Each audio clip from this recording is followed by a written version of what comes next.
Good morning. I'd like to dedicate today's post to my dad. Today's his birthday. Happy birthday, Dad. He would have been 99 today. It's just been a couple years. He passed when he was 96, almost 97. So today is his heavenly birthday. Enjoy it, Dad. But know that we miss you.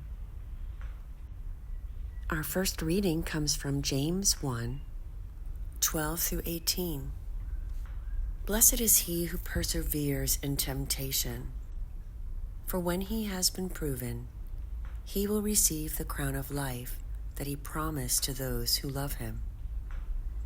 No one experiencing temptation should say, I am being tempted by God, for God is not subject to temptation to evil, and he himself tempts no one.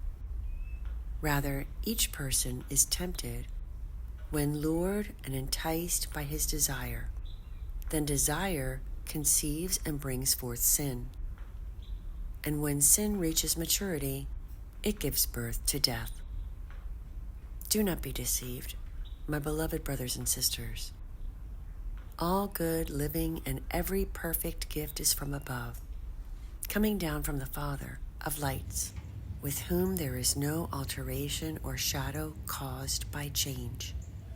He willed to give us birth by the word of truth, that we may be a kind of first fruits of his creatures. And that is the word of the Lord. The gospel comes from Mark 8:14 through 21.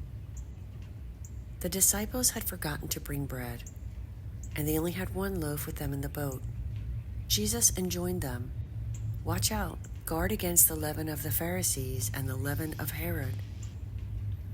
They concluded among themselves that it was because they had no bread.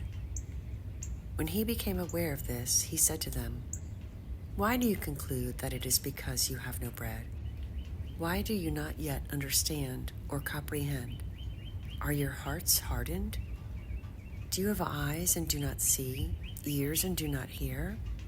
And do you not remember when I broke the 5 loaves for the 5,000, how many wicker baskets of fragments you picked up? They answered him, 12. When I broke the 7 loaves for the 4,000, how many full baskets of fragments did you pick up? They answered him, 7. He said to them, do you still not understand? And that is the gospel of the Lord. Brothers and sisters, in today's gospel, Jesus warns the apostles about what they consume. But the apostles think he's talking about the bread because they only brought a little. But Jesus is not speaking about the bread.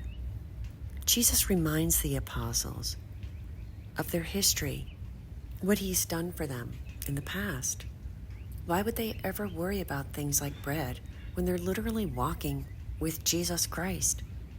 Aren't there so many times in our own lives when we can look back and say, wow, that was a God moment.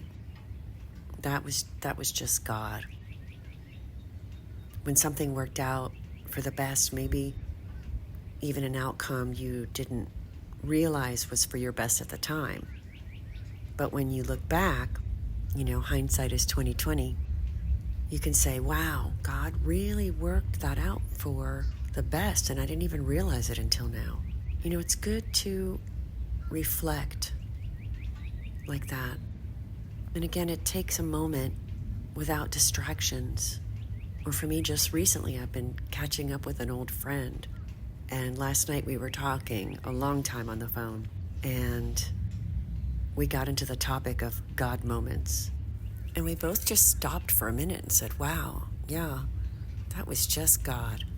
And it served as a reminder of God's presence, looking back, how God is so present with us. Can you just imagine if you were walking around with a friend all day and you never acknowledged that they were there? Well, he is always there. Acknowledge him when you wake up. when something awesome happens, when you're sad, when you want to give up, when you're concerned for a friend or a loved one, when you don't know what to do, turn to Him. He's there. When you're super happy, acknowledge Him in all things. Amen. Brothers and sisters, our Bible promise today comes from Romans 8:28.